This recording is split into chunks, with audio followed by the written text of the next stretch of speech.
नमस्कार मित्रांनो, कसे आहात सगळे? मस्त मजेत ना?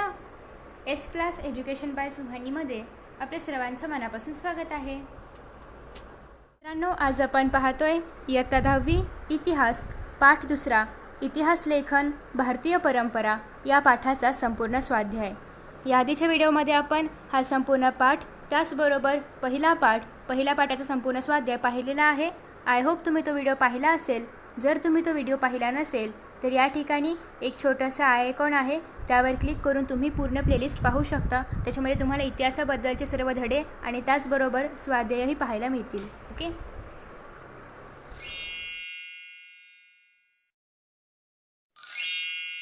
स्वाध्याय प्रश्न पहिला अ.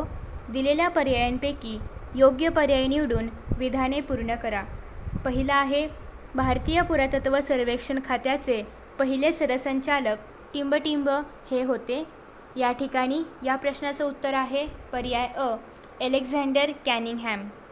त्याच्यानंतर आहे दुसरं, हितोपदेश या संस्कृत ग्रंथाचा जर्मन भाषेत अनुवाद टिंबटिंब यांनी केला. याचं उत्तर आहे पर्याय ब, फ्रेडरिक मॅक्सम्युलर. आता यानंतर आपण पाहूया पुढील प्रश्न. त्यानंतर आहे पुढचा प्रश्न. प्रश्न पहिला ब, पुढीलपैकी चुकीची जोडी दुरुस्त करून पुन्हा लिहा. आता या ठिकाणी पहिली जोडी आहे हू वेळ द शूद्राज वंचितांचा इतिहास. दुसरी जोडी आहे स्त्री पुरुष तुलना स्त्रीवादी लेखन. तिसरी जोडी आहे the Indian war of independence 1857 मार्क्सवादी इतिहास. आणि चौथी जोडी आहे ग्रँड डफ वसाहतवादी इतिहास. तर या ठिकाणी चुकीची जोडी आहे जोडी क्रमांक तिसरी, the Indian war of independence 1857 मार्क्सवादी इतिहास. या ठिकाणी बरोबर जोडीमध्ये येणार आहे राष्ट्रवादी इतिहास. आपण अशा पद्धतीने उत्तर लिहिणार आहोत.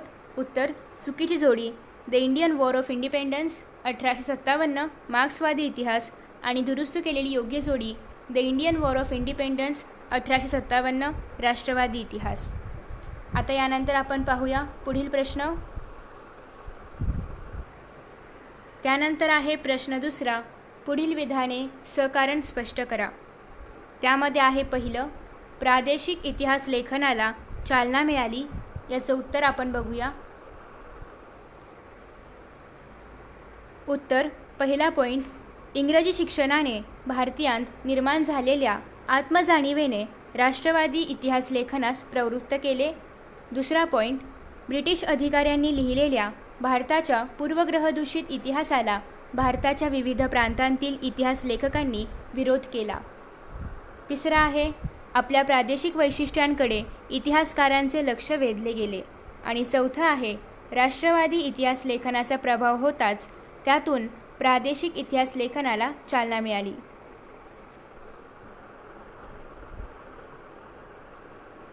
त्यानंतर आपण पाहूया दुसऱ्या प्रश्नाचं उत्तर. बखर हा ऐतिहासिक साहित्यातील महत्त्वाचा प्रकार आहे. उत्तर पहिलं, ऐतिहासिक साहित्यात फारसी ग्रंथ, ताम्रशिलालेख, कागदपत्रे, नाणी, प्रवास वर्णने इत्यादी साधनांबरोबर ऐतिहासिक बखरींचाही समावेश होतो. दुसरं, बखरीत शूर योद्ध्यांचे गुणगान असते. ऐतिहासिक घडामोडी आणि युद्धांची वर्णने असतात. तिसरं, थोर पुरुषांची चरित्रे आणि त्या काळातील नगरांची वर्णने असतात. चौथं, तत्कालीन सामाजिक, धार्मिक आणि आर्थिक जीवनाचे चित्र रंगवलेले असते. ही वर्णने इतिहास लेखनाला उपयुक्त ठरतात. म्हणून बखर हा ऐतिहासिक साहित्यातील महत्त्वाचा प्रकार आहे.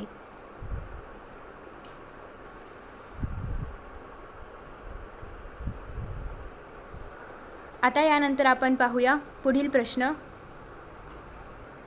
यानंतर आहे प्रश्न तिसरा, पुढील प्रश्नांची 25 ते 30 शब्दांत उत्तरे लिहा. ठिकाणी आपण त्या प्रश्नाचं उत्तर पाहतोय. उत्तर, बाबराने आपल्या तुझुक ई बाबरी या आत्मचरित्रात पुढील बाबींची वर्णने केलेली आहेत. पहिला आहे, त्याला कराव्या लागलेल्या युद्धांची वर्णने. दुसरा आहे, ज्या ज्या प्रदेशात त्याने प्रवास केला त्यांची वर्णने आहेत. तिसरं आहे, शहरांची वर्णने आहेत. आणि चौथा आहे, स्थानिक अर्थव्यवस्था, रीतिरिवाज आणि वनस्पतीसृष्टी यांची निरीक्षणे बारकाईने नोंदवलेली आहेत.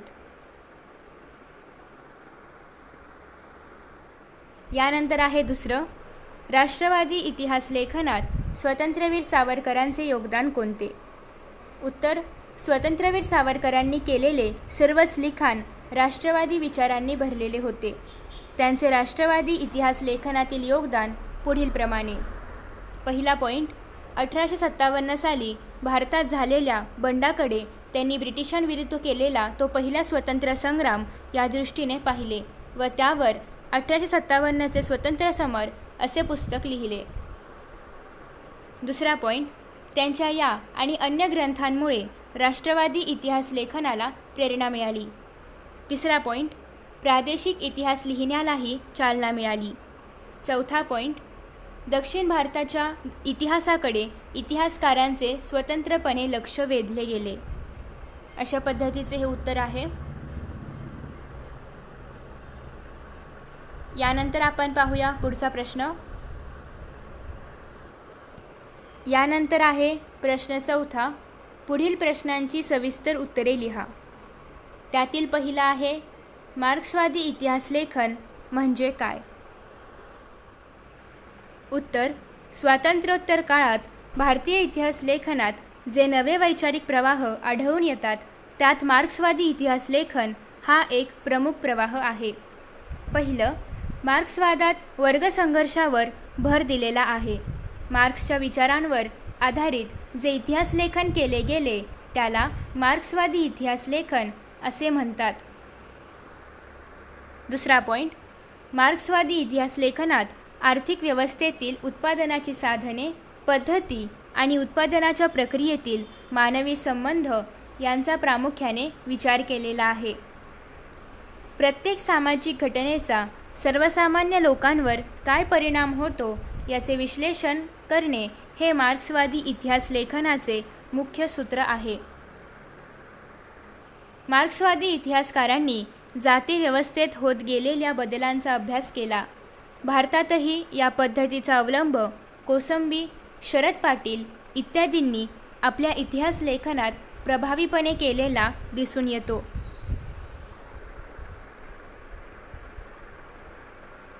यानंतर आपण पाहणार आहोत पुढील प्रश्न. पुढील प्रश्न आहे, इतिहासाचार्य वी. का. राजवाडे यांचे इतिहास लेखनातील योगदान स्पष्ट करा. उत्तर, भाषाशास्त्र, व्युत्पत्तीशास्त्र आणि इतिहास लेखन यांत मूलभूत संशोधन करणाऱ्या वी. का. राजवाडे यांचे इतिहास लेखनातील योगदान पुढीलप्रमाणे. पहिला पॉईंट, राजवाडे यांनी मराठ्यांच्या इतिहासाची साधने असे शीर्षक असणारे 22 खंड संपादित केले. दुसरं, इतिहास म्हणजे भूतकालीन समाजाचे सर्वांगीण समग्र जीवनदर्शन होय हा विचार मांडला. तिसरं, केवळ राजकीय घडामोडी, सत्तांतरांसाठी केलेली कटकारस्थाने आणि युद्धे यांच्याच हकीकती म्हणजे इतिहास नव्हे असे त्यांचे मत होते. या ठिकाणी युद्धे असा शब्द आहे, करेक्ट करून घ्यावा. त्यानंतर आहे चौथा पॉईंट, आपला इतिहास आपणच लिहिला पाहिजे हा विचार त्यांनी भारतीय इतिहासकारांना दिला. पाचवा पॉईंट, अस्सल कागदपत्रांच्याच आधारे इतिहास लिहिला गेला पाहिजे याबाबत ते आग्रही होते. सहावा पॉईंट, स्थल, काल व व्यक्ती या त्रयींनी बद्ध झालेल्या मानवी प्रसंगांचे वर्णन इतिहास लेखनात असायला हवे असे त्यांचे मत होते. इतिहासाचार्य राजवाडे यांनी केलेले ऐतिहासिक लेखन व मांडलेली मते हे इतिहास लेखनाला दिलेले मोठे योगदान आहे.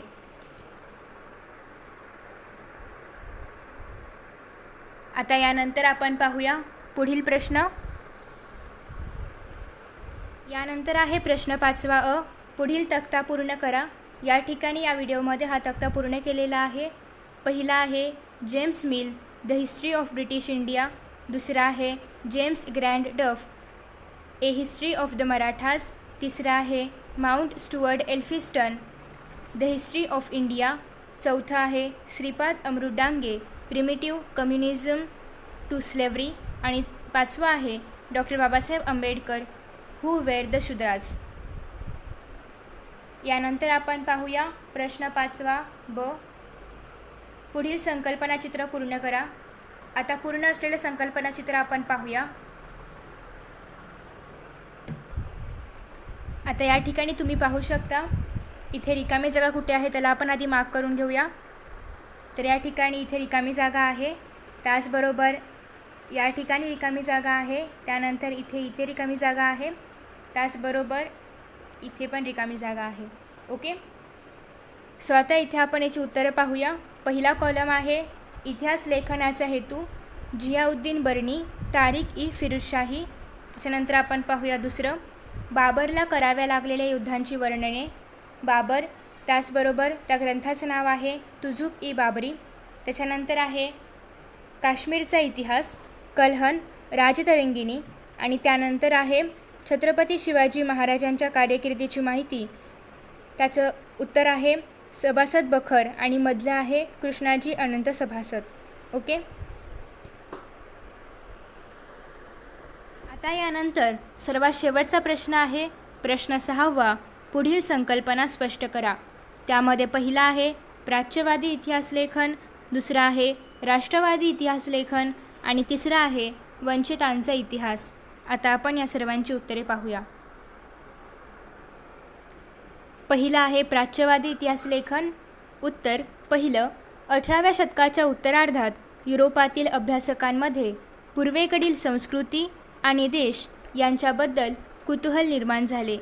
या कुतूहलापोटी भारतीय संस्कृतीचा अभ्यास करणाऱ्या अभ्यासकांना प्राच्यवादी अभ्यासक असे म्हणतात. दुसरं, या प्राच्यवादी अभ्यासकांनी भारतीय संस्कृती, इतिहास, येथील विविध भाषा व धर्म यांचा अभ्यास करून इतिहास लेखन केले.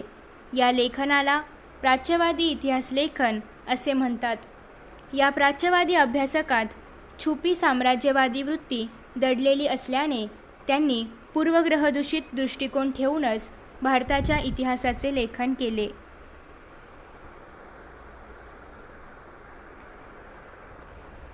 त्यानंतर दुसरे आहे राष्ट्रवादी इतिहास लेखन. उत्तर पहिलं, 19व्या शतकात भारतात इंग्रजी शिक्षण पद्धती सुरू झाली. या पद्धतीत शिकून तयार झालेल्या इतिहासकारांना भारताच्या वैभवशाली प्राचीन इतिहासाविषयीची जाण झाली. आत्मजाणीवेने निर्माण झालेल्या या इतिहासकारांनी भारताविषयी जे इतिहास लेखन केले त्या लेखनास राष्ट्रवादी इतिहास लेखन असे म्हणतात. दुसरं, या राष्ट्रवादी इतिहास लेखकांनी प्राच्यवादी लेखकांच्या पूर्वग्रहदूषित इतिहास लेखनाला विरोध केला. तिसरं, भारताच्या इतिहासातील सुवर्णकाळ शोधून त्यावर त्यांनी लेखन केले. चौथं, राष्ट्रवादी इतिहास लेखनामुळे ब्रिटिशांविरुद्धच्या लढ्यास प्रेरणा मिळाली, तसेच प्रादेशिक इतिहास लिहिण्यासही चालना मिळाली. आता यानंतर आपण पाहूया प्रश्न 6व्यातील सर्वात शेवटचं उत्तर. आता या ठिकाणी आहे वंचितांचा इतिहास. उत्तर पहिलं, समाजाने ज्यांना सर्व अधिकारांपासून वंचित ठेवले, उपेक्षित ठेवले अशा समूहांच्या इतिहासाला वंचितांचा इतिहास असे म्हणतात.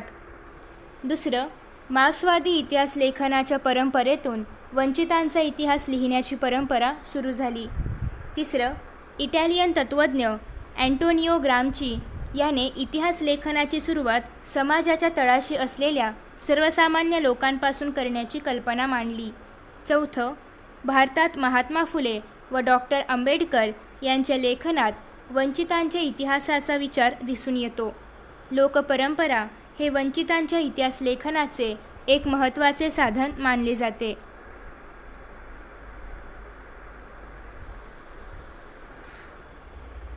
तर मित्रांनो, अशा पद्धतीने आपण इतिहासाचा पाठ 2 याचं पूर्ण स्वाध्याय पाहिलेला आहे. आय होप तुम्हाला हा व्हिडिओ आवडला असेल. जर तुम्हाला हा व्हिडिओ आवडला असेल तर नक्कीच व्हिडिओला लाईक करा, शेअर करा, त्याचबरोबर चॅनलला सबस्क्राईब करा आणि नोटिफिकेशन बेल आयकॉनवर क्लिक करा. म्हणजेच मी जेव्हा यांसारखे नवनवीन व्हिडिओज अपलोड करेन तेव्हा तुम्हाला त्याचं नोटिफिकेशन मिळत राहील. मित्रांनो, तुम्हाला तर माहितीच आहे की या चॅनलवरती सर्व विषयांचे व्हिडिओज अपलोड केले आहेत. 10th स्टँडर्ड आणि 9th स्टँडर्डच्या सर्व विषयांचे व्हिडिओज तुम्हाला या चॅनलवरती पाहायला मिळतील. त्यासाठी डिस्क्रिप्शन बॉक्समध्ये ज्या लिंक्स दिल्या आहेत त्यावर तुम्ही क्लिक करू शकता किंवा तुम्ही चॅनलला व्हिजिट देखील देऊ शकता. तर मित्रांनो, हा व्हिडिओ पाहिल्याबद्दल तुमचे खूप खूप आभार. Thank you for watching this video. See you in next video. Bye bye.